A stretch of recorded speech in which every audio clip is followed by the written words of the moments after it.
is Mr. Ismail Mulindwa. Mr. Ismail Mulinda is the Director of Basic and Secondary Education at the Ministry of Education and Sports in Uganda. Welcome, Mr. Ismail. A round of applause for him, please.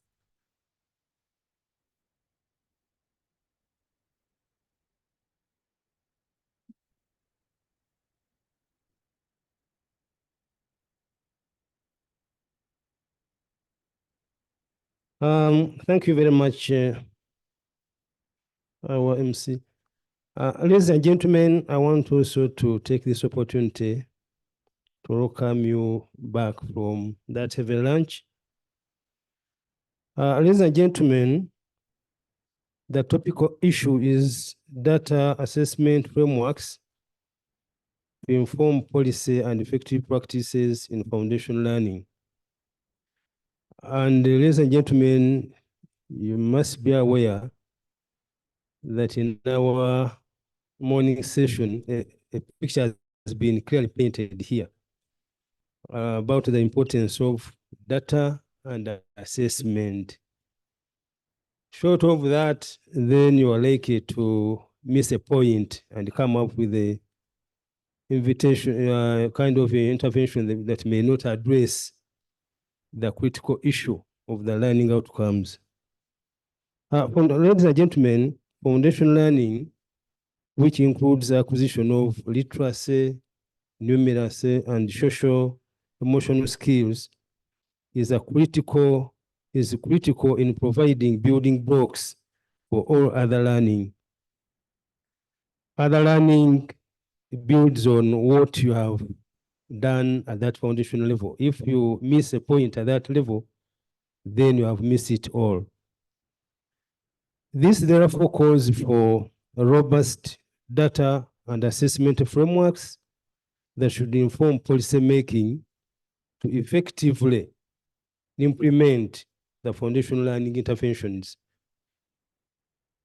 Ladies and gentlemen, while NISA analysis supports education sector planning, which we normally depend on, assessment data can shed light on equity issues, raise awareness around them, and provoke debate, bring them to the discussion table, like it has happened this very morning. Data and information from background assessments of learners' results provide insights on teacher, school, and learner-related factors that might influence learning. Ladies and gentlemen, as you all know, SDG 411, which looks at the proportion of children and young people achieving minimum proficiency in reading and mathematics. This one is a very critical aspect of education, sector planning, and policy making. Learning data provide information on people learning outcomes and quality of education. Uganda, like many other sub-Saharan Africa countries, has for long relied on international learning assessment frameworks.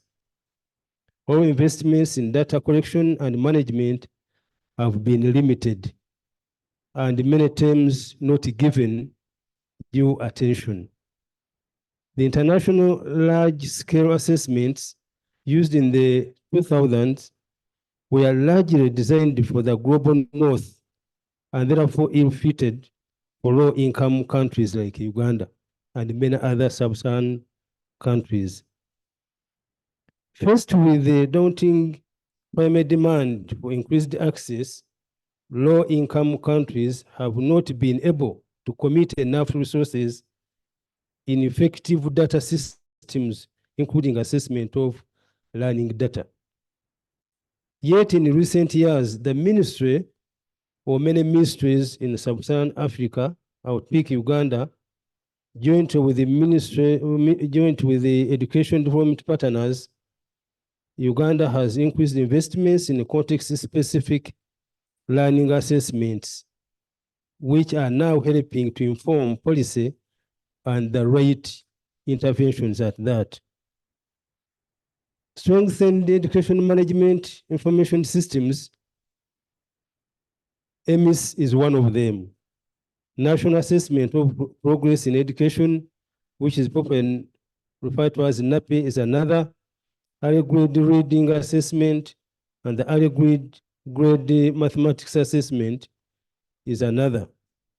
Introduction of competence-based assessment, teacher effectiveness and lower achievement assessment. These are other kind of assessment models that have been, Uganda has taken up to inform the policies that government has to come up with. The strengthened EMIS in Uganda is entirely web-based, and it provides several modules, including student information management, human resource management, and financial management for improved planning. The system relies on the national identification numbers, which are normally provided by that body, which for registration of the citizens. And over 47,578 institutions have already been posted on the EMIS accounts. And over 13 million learners are already on the system, although we still have a sizable number which has not been put on the system, but at least we have moved a long way in making sure that now we can have all the information we need and the data regarding learners in the country. Over 178,000 teaching and non-teaching staff are also uploaded. For the National Assessment of Progress in Education, NAPE, which is conducted once in 2 years, also is implemented. This determines the learner's achievement in numeracy and literacy in English at primary 3 and primary 6 levels, which determines the performance in individual elements of constructs in numeracy and literacy in English. This establishes the relationship between the achievement of learners to gender, age, school ownership, location, and the locality where the schools are. Recently, we introduced the TERA system, which provides real data information and a clear picture of what is happening at schools. The time on task performance management system is designed to monitor the real-time attendance of teachers and head teachers using smartphones with a global positioning system and biometric features. In addition to tracking absenteeism, which is very rampant in many of our schools, the system is also used to track timetable implementation, as we will be sharing information on which lesson is being taught at every particular school. We have also in Uganda introduced the competence-based assessment, which focuses on the capacity of teachers and classroom assessment, which provides primary school teachers with the skills in using assessment results to improve learning outcomes, which focuses on the indicators of learners, achieved competencies, marks scored by learners. These indicators are used to place learners in their respective proficiency levels. We also have EGRA, which is another tool which is meant to assess the extent to which early grade primary school children are learning to read with an acceptable degree of comprehension and at an acceptable rate of fluency. In many sub-Saharan Africa, including Uganda, the early grade reading, which is EGRA, and early grade mathematics are being implemented to address the challenge of lack of suitable and valid data and assessment frameworks for learning achievements. So those are some of the interventions that Uganda is taking on to ensure data can be picked even at school level, and when it is picked, then government can come up with the right intervention, which will improve numeracy and literacy in our schools.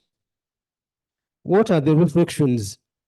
While the ministry is increasing investment in data and assessment of foundational learning, Uganda is still at the stage of strengthening its aims and modeling different tools towards an effective learning assessment.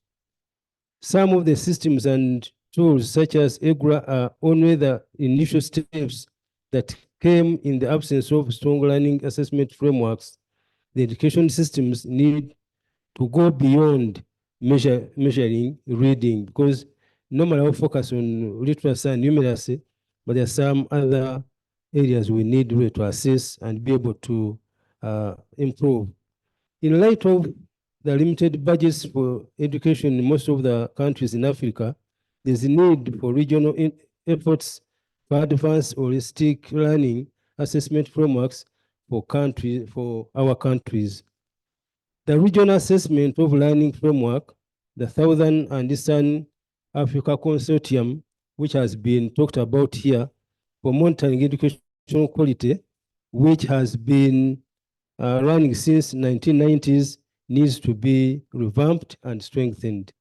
Lastly, in this era of rapidly advancing technologies, there's a need to further leverage ICT for timely reporting and assessment of foundational learning, effective decision-making, and policy formulation. Thank you for listening to me.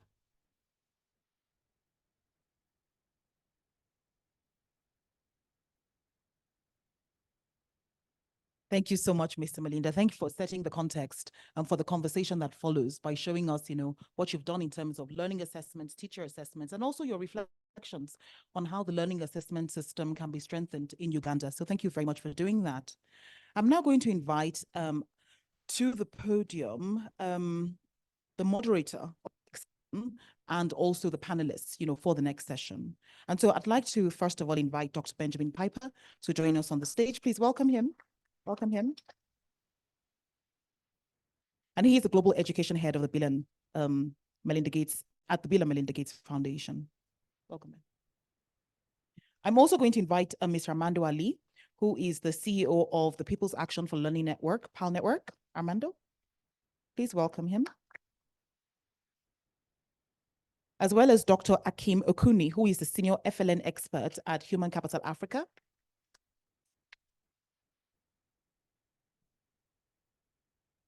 The Dr. John Mugo, Executive Director, Zizi Afrique Foundation. And of course, Dr. Esme Kadzamira, Research Fellow at the University of Malawi. Thank you.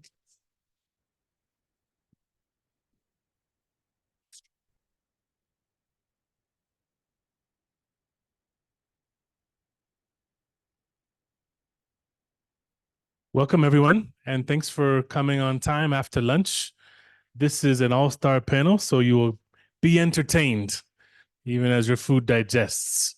As we heard from Mr. Mulindwa from Uganda, this issue of practically how to make data part of the conversation is the one we're trying to address. There are real challenges with that. Some of the efforts earlier to try and do, continuous assessment have felt overwhelming for teachers. You heard from GMR when we had Manos present that there's so many countries that are doing assessment, but not reporting to UIS. So there's challenges in both directions at the global level and challenges at the local level on this issue of data. But thankfully, we have the experts who are here to give us some of their guidance. And I'm going to be a good moderator. Not that other moderators were not also good, but I'm going to give them the questions they were asked and prepared for. First question. We're not pointing fingers at anybody in particular. First question is for Akim. Akim, tell me this. What are the different components and ecosystem conditions that policymakers should consider to better inform data-driven policy decisions around foundational learning.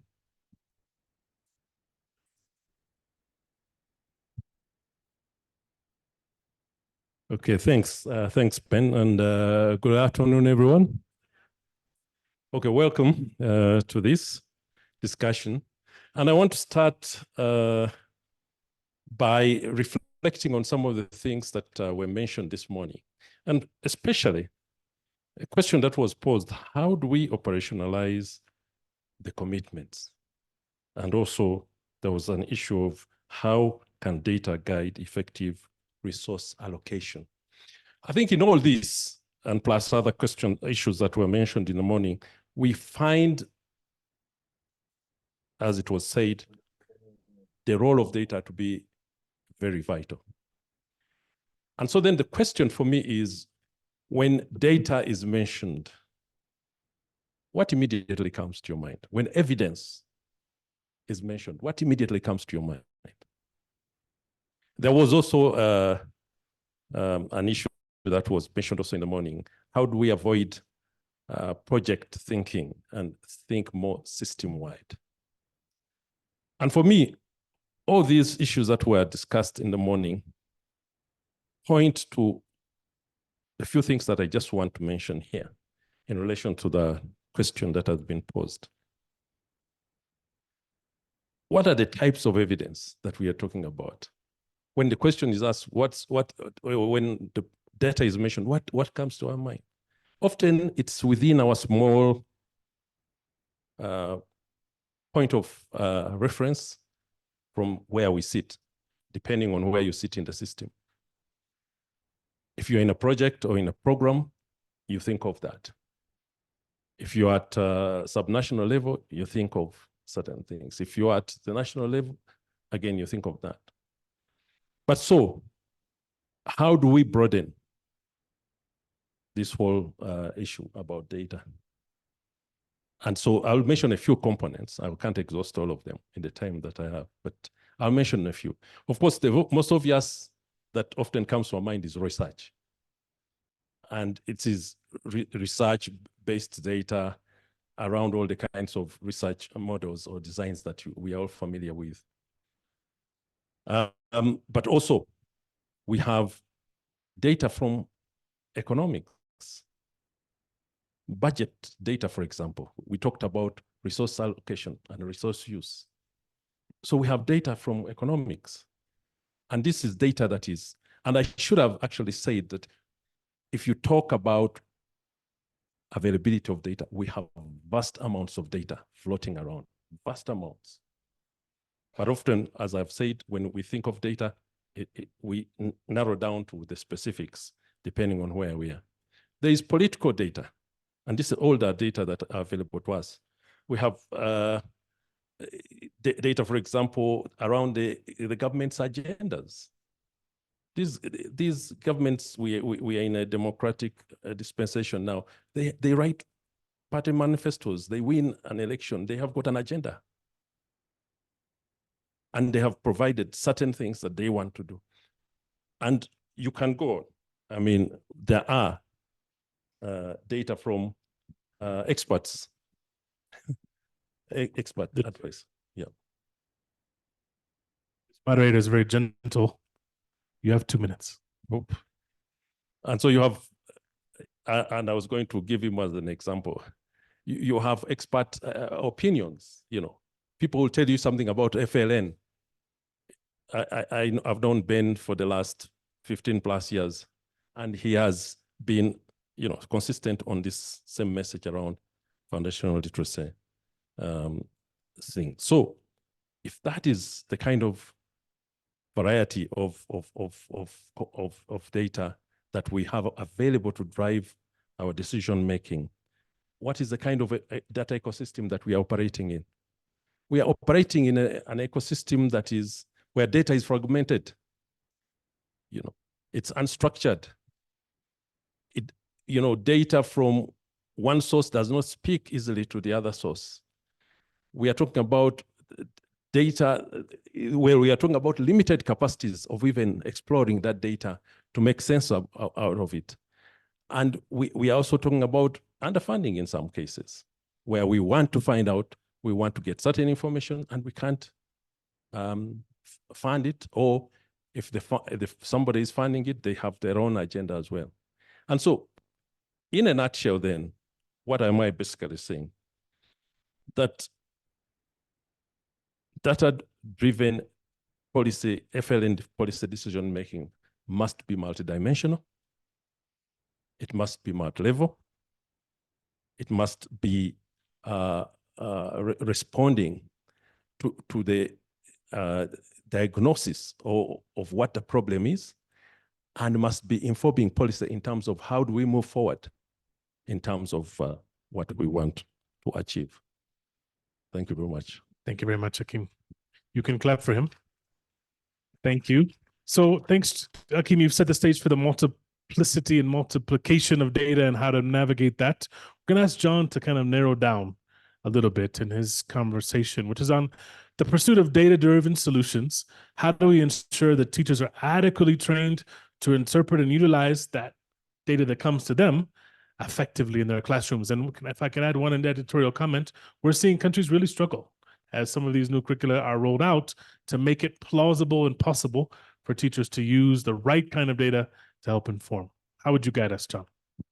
Thanks so much, Ben. And as you say, the weakest link we see in data and data use is actually the teacher and what happens at the classroom. And I'll mention just 3 tensions here that perhaps we need to think about resolving in our conversation. First is to build on what I've been listening to from morning and up to now, and the oscillation between FLN and FL. So, and how to expand the concept of foundational learning to be beyond literacy and numeracy. And we know that's so important for our context here in Sub-Saharan Africa. And the way I see this as also a tension in data is that we are expecting teachers, for instance, in the context of East Africa, where I come from, to also give an update on the competencies like problem solving. You know, like I know Kenya, Uganda, Tanzania, where I work most, have prioritized also these competencies as part of foundational learning. Yet, we continue to measure what is easier to measure and ignore what is difficult to measure, and still place that burden on the teacher. So I think, and that's the difficulty that was raised here by the Ugandan presenter, that the measurement of competencies ought also, you know, that competency-based assessment ought to help the teacher to also be able to handle that shift. The second is the tension between the summative and formative data. We know that our systems have placed a lot of attention in the high-stake examinations that are uniform across most of our countries, and some systemic distrust of the data that the teacher ought to produce, or uselessness of that data because anyway, no one looks at it or uses it. So how do we legitimize the data and place the teacher in the place of power? Because anyway, ultimately, the difference that will come in producing the learning outcomes is what the teacher will do in the classroom with the learners. So we know that, for instance, at the university, for instance, if you're a lecturer and you're teaching your children, your students, then at the end of the semester, you'll produce results. Now for secondary, for primary, for early childhood, no one will trust the teacher that at the end of the year, they would be able to produce these results. But the other is also the connection to accountability.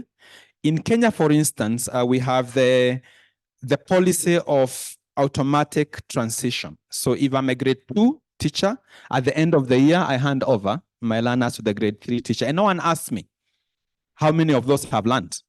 So how do we also use classroom-based data as a way of also accountability, so that that grade 2 teacher accounts to the entire school and to the grade 3 teacher that this is the proportion of learners that have acquired the competencies of the grade. So I think there are ways of shifting power, shifting trust to the teacher, but also embedding accountability in the use of data. And the last, of course, is the aspect of capacity. I was a teacher of research at Kenyatta University for many years, then I quit. And when and I'm glad I'm seated next to Esme, who is working at the university. The question is, what research do we teach to teachers? And I know we used to teach them research that was not relevant to the classroom context. And so where is the place of action research in training teachers? Because all these other things are really nice to teach them about all these epistemologies and the things that PhD holders are may feel nice talking about to sound intelligence. But how do we make the research training and the skills we give to the teacher practical, so that from day one of facilitating learning in that classroom, they are able to collect data, they are able to analyze, they are able to use it for decisions at the classroom level, but also at the school level, and connecting that to the school level leadership and accountability. So I think there's opportunity here to examine aspects of capacity, aspects of accountability, but also the aspects of system assessments and the tools and the competencies we are able to help the teacher to produce data on. Thank you, John. So I heard some good questions from John. Are we using FLN or are we using foundational learning? I heard the question of summative versus formative, and how do we trust the teacher? How do we change incentives so we can trust the teacher? And finally, on this issue of action research, making sure we're providing them the skills they need research-wise that's most relevant. So thanks, John. I will move now to Armando. Armando is going to talk to us about this question of PAL Network, Participant Action Learning Network members that are conducting these citizen-led assessments, as well as learning interventions to improve learning. From your experience doing this and supporting your partners across the world, what role do community-based initiatives play in collecting the relevant data that inform policy decisions in the sector? Thank you, Ben. Good afternoon, everyone. Many of you may know Rukmini Banerjee, and she said one of those days that in the Indian TV, no matter the question the moderator asks, you can answer whatever you want. So now, even if you are following the script. Not with this moderator.